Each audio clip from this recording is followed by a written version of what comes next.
Hello friends, welcome back to my YouTube channel. So ನಾನಿವತ್ತು ನಿಮಗೆ stitching ಮಾಡುವಾಗ ನಿದ್ದೆ ಬರ್ತಾ ಇರುತ್ತೆ ಅಥವಾ ಸ್ಟಿಚಿಂಗ್ ಮಾಡೋದಕ್ಕೆ ಬೇಜಾರಾಗ್ತಾ ಇರುತ್ತೆ ಅಂತ ಹೇಳ್ತಾ ಇರ್ತೀರಲ್ವಾ. ಸೊ ಅದಕ್ಕೆ ನಾನು 3 ಟಿಪ್ಸ್ಗಳನ್ನ ತಗೊಂಡು ಬಂದಿದ್ದೀನಿ. ಸೊ 3 ರೀಸನ್ನಿಂದ ನಿಮಗೆ ಆ ರೀತಿ ಆಗ್ತಾ ಇರುತ್ತೆ. ಸೊ ಅದನ್ನು ನೀವು ಅವಾಯ್ಡ್ ಮಾಡ್ಕೋತು ಅಂತಂದರೆ ನಿಮಗೆ ಆ ರೀತಿ ಆಗೋವಂಥದ್ದು ತಪ್ಪಿಸೋಗುತ್ತೆ. ಹಾಗೆಯೇ ಬೇಗ ಬೇಗ ಸ್ಟಿಚಿಂಗ್ನ ಮಾಡ್ಕೋಬೋದು. ಸೊ ಮೊದಲನೇ ರೀಸನ್ ಬಂದು ಬೆಳಿಗ್ಗೆ ನೀವು ಬೇಗ ಹೇಳೋದನ್ನು ಅಭ್ಯಾಸ ಮಾಡ್ಕೊಳ್ಳಿ. ನೈಟ್ ಬೇಕಾದರೆ ಬೇಗ ಮಲ್ಕೊಂಡು ಬೆಳಿಗ್ಗೆ ಮಾರ್ನಿಂಗ್ ಟೈಮು ಒಂದು 5 ಗಂಟೆ, 4:15, 5 ಗಂಟೆ ಅಥವಾ 5:15ಗೆಲ್ಲ ಬೆಳಿಗ್ಗೆ ಹೇಳೋದಕ್ಕೆ ಟ್ರೈ ಮಾಡ್ಕೊಳ್ಳಿ. ಯಾಕೆ ಅಂತಂದರೆ ಮಾರ್ನಿಂಗ್ ಟೈಮ್ ನೀವು ಏನಾದರೂ ಲೇಟಾಗಿ ಹೇಳ್ತು ಅಂತಂದರೆ ನಿಮಗೆ ಸ್ಟಿಚಿಂಗ್ ಮಾಡೋದು ಇರಲಿ, ಕೆಲಸ ಮಾಡೋದಕ್ಕೂ ಕೂಡ ಬೋರ್ ಆಗ್ತಾ ಇರುತ್ತೆ. ಒಂದು ಸಲ ಟ್ರೈ ಮಾಡಿ ನೋಡಿ. ಯಾರಾದರೂ ಬೇಗ ಬೇಗ ನೀವು ಕೆಲಸಗಳನ್ನ ಮುಗಿಸ್ಬೇಕು ಅಂತಂದರೆ ಮಾರ್ನಿಂಗ್ ಟೈಮು ಬೇಗ ಹೇಳೋದಕ್ಕೆ ಅಭ್ಯಾಸ ಮಾಡ್ಕೊಳ್ಳಿ. ಏನೇ ಇದ್ದರೂ ಬೆಳಿಗ್ಗೆ ಟೈಮಲ್ಲಿ ನಾವು ಮಾಡೋವಂಥ ಕೆಲಸ ಮೈಂಡ್ ಕೂಡ ತುಂಬಾ ರಿಲ್ಯಾಕ್ಸ್ ಆಗಿರುತ್ತೆ, ತುಂಬಾ ಫ್ರೆಶ್ ಆಗಿರುತ್ತೆ.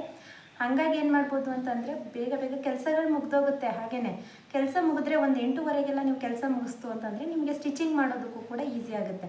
ಸೊ ಮೊದಲನೇ ರೀಸನ್ ಬಂದು ಗೊತ್ತಾಯ್ತಲ್ವ, ಬೇಗ ಹೇಳೋದನ್ನು ಅಭ್ಯಾಸ ಮಾಡಿಕೊಂಡು ಒಂದು ಸಲ ಟ್ರೈ ಮಾಡಿ ನನಗೆ ಕಮೆಂಟ್ ಮಾಡಿ ತಿಳಿಸಿ. ಸೊ ಇವತ್ತು ಬೇಗ ಎದ್ದು ನಿಮಗೆ ಸ್ಟಿಚಿಂಗ್ ಮಾಡೋಕೆ ಆಯ್ತಾ ಇಲ್ವಾ ಅನ್ನೋದನ್ನು ಕೂಡ ನನಗೆ ಕಮೆಂಟ್ ಮಾಡಿ ತಿಳಿಸಿ, ಆಯಿತಾ. ಸೊ ಎರಡನೇ ರೀಸನ್ ಬಂದು ನೀವು ಟಿಫನ್ನ ಜಾಸ್ತಿ ಅಂದರೆ ಹೊಟ್ಟೆ ತುಂಬ ಅಷ್ಟು ತಿಂದುಬಿಡೋದು.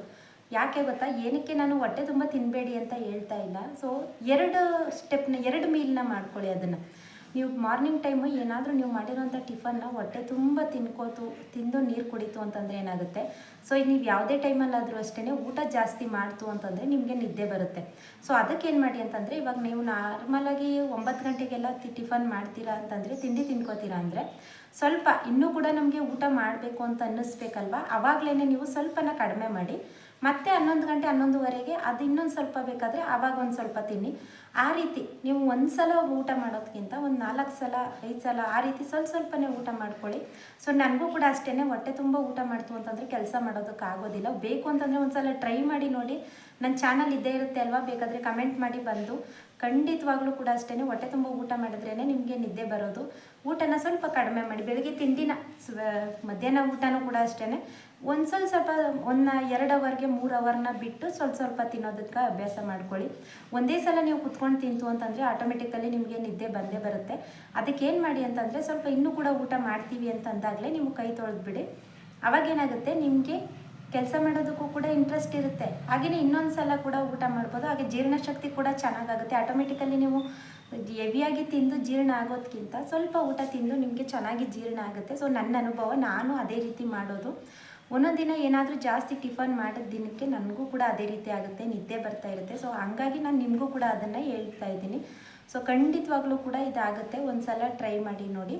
ಸೊ 3ನೇ ರೀಸನ್ ಬಂದು ಲೇಟಾಗಿ ಮಲ್ಕೊಳ್ಳೋದು. ಒಂದು 12 ಗಂಟೆ 1 ಗಂಟೆ ಆ ರೀತಿ ಮಲ್ಕೊಂಡ್ರೆ ಬೆಳಗ್ಗೆ ಟೈಮ್ ನಿಮಗೆ ಬೇಗ ಹೇಳೋದಕ್ಕೆ ಆಗೋದಿಲ್ಲ. ಹಾಗೆ ಬೆಳಗ್ಗೆ ಅಕಸ್ಮಾತ್ ಏನಾದರೂ ಮಕ್ಕಳನ್ನ ಕಳಿಸ್ಬೇಕು ಅಂತ ಬೇಗ ಎದ್ದರೂ ಕೂಡ ಮಧ್ಯಾಹ್ನ ಟೈಮು ನಿದ್ದೆ ಬಂದುಬಿಡುತ್ತೆ. ಹಾಗಾಗಿ ಏನು ಮಾಡಿ ಅಂತಂದರೆ, ಡೈಲಿ ಒಂದು 11 ಗಂಟೆಗಾದರೂ ಮಲ್ಕೊಳ್ಳೋದನ್ನು ರೂಢಿ ಮಾಡ್ಕೊಂಡ್ಬಿಡಿ. ಸೊ ಮಾರ್ನಿಂಗ್ ಟೈಮು ಬೇಗ ಎದ್ದು ಸ್ಟಿಚ್ ಮಾಡ್ಕೊಂಡ್ಬಿಡಿ. ಹಾಗೆಯೇ ಬೆಳಿಗ್ಗೆ ಎದ್ದ ತಕ್ಷಣ ನೀವೇನು ಮಾಡಬೇಕು ಅಂತಂದರೆ, ಎಲ್ಲ ಕೆಲಸನೂ ಮುಗಿಸಿ ಅದಾದಮೇಲೆ ಸ್ಟಿಚಿಂಗ್ ಮಾಡೋದಕ್ಕೆ ಕೂತ್ಕೋತೀನಿ ಆ ರೀತಿ ಎಲ್ಲ ಮಾಡ್ಕೊಳ್ಳೋದಕ್ಕೆ ಹೋಗಬೇಡಿ. ನೀವು ಕೆಲಸನ ಮಾಡ್ತಾ ಟಿಫನ್ ಮಾಡ್ತಾನೆ ಅಲ್ಲಲ್ಲಿ ಕೆಲಸಗಳ ಅಲ್ಲಲ್ಲೇ ಮುಗಿಸ್ಕೊಂಡ್ಬಿಡಿ. ಅವಾಗೇನಾಗುತ್ತೆ, ನಿಮಗೆ ಬೇಗ ಕೆಲಸ ಕೂಡ ಆಗುತ್ತೆ. ಅದಾದಮೇಲೆ ಸ್ಟಿಚಿಂಗ್ ಮಾಡೋದಕ್ಕೂ ಕೂಡ ಈಸಿ ಆಗುತ್ತೆ. ಸೊ ನಾನು ಇದಿಷ್ಟು ಪಾಯಿಂಟ್ಸ್ಗಳನ್ನೂ ಕೂಡ ಸುಮಾರು ವರ್ಷದಿಂದ ಪಾಲಿಸ್ಕೊಂಡು ಬಂದಿದ್ದೀನಿ. ಅದಕ್ಕೋಸ್ಕರ ಅದನ್ನು ನಿಮಗೂ ಕೂಡ ಹೇಳ್ಕೊಡ್ತಾ ಇದ್ದೀನಿ. ಸೊ ಹಾಗೆಯೇ ಏನು ಅಂತಂದರೆ, ಒಂದಷ್ಟು ಬ್ಲೌಸ್ಗಳನ್ನ ನಾನು ಹೇಳ್ದೆ ಅಲ್ವಾ, ಲೈನಿಂಗು ಮತ್ತು ಮೇನ್ ಫ್ಯಾಬ್ರಿಕ್ ಎಲ್ಲನೂ ಕೂಡ ಒಂದು ಕಡೆ ಇಟ್ಕೊಂಡ್ಬಿಡಿ ನೀಟಾಗಿ.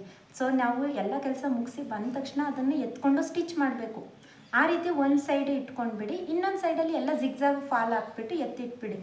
ಎಲ್ಲ ಬಟ್ಟೆಗಳನ್ನೂ ಕೂಡ ಗುಡ್ಡೆ ಹಾಕ್ಕೊಂಡು ಆ ರೀತಿ ಎಲ್ಲ ಮಾಡ್ತೀರಾ ಅಂತಂದರೆ ನಿಮಗೆ ಬಟ್ಟೆಗಳು ಬೇಗ ಮುಗಿಯೋದಿಲ್ಲ. ಹಾಗೆಯೇ ನಿಮಗೆ ಸ್ಟಿಚಿಂಗ್ ಮಾಡಬೇಕು ಅನ್ನೋ ಇಂಟ್ರೆಸ್ಟ್ ಕೂಡ ಇರೋದಿಲ್ಲ. ಸೊ ಬೇಕು ಅಂತಂದರೆ ಒಂದು ಸಲ ನೀವು ಟ್ರೈ ಮಾಡಿ ನೋಡಿ. ಬಟ್ಟೆಗಳನ್ನ ದಾರ ಮತ್ತು ಲೈನಿಂಗು ಮತ್ತು ಯಾವುದು ನಾಳೆ ಸ್ಟಿಚ್ ಮಾಡಬೇಕು ಅದನ್ನು ನೀವು ಒಂದು ಸೈಡಲ್ಲಿ ಲೈನಿಗೆ ಇಟ್ಕೊಳ್ತು ಅಂತಂದರೆ ನಿಮಗೆ ಸ್ಟಿಚಿಂಗ್ ಮಾಡೋದಕ್ಕೂ ಕೂಡ ಈಸಿ ಆಗುತ್ತೆ. ಹಾಗೆಯೇ ಹೊಲಿಬೇಕು ಅನ್ನೋ ಮನಸ್ಸು ಕೂಡ ಇರುತ್ತೆ. ಆಮೇಲೆ ಡಿಸೈನ್ಸ್ ಬ್ಲೌಸ್ಗಳು ಜಾಸ್ತಿ ಡಿಸೈನ್ಸ್ ಇತ್ತು ಅಂತಂದರೆ ಏನು ಮಾಡಿ ಅಂತಂದರೆ, ಫಸ್ಟು 1-2-3 ಡಿಸೈನ್ಸ್ ಇಲ್ಲದೆ ಇರೋವಂಥ ಬ್ಲೌಸು, ಹಾಗೆಯೇ ಕಾಟನ್ ಬ್ಲೌಸ್ ಇರುತ್ತೆ ಅಲ್ವ, ಆ ರೀತಿ ಬ್ಲೌಸ್ಗಳನ್ನ ಸ್ಟಿಚ್ ಮಾಡಿ. ನೀವು ಫಸ್ಟೇ ಸಿಲ್ಕ್ ಬ್ಲೌಸ್ನ ತಗೊಂಡು ಅದು ಟೈಮ್ ಹಿಡಿತು ಅಂತಂದರೆ ನಿಮಗೆ ಬೇಜಾರಾಗುತ್ತೆ.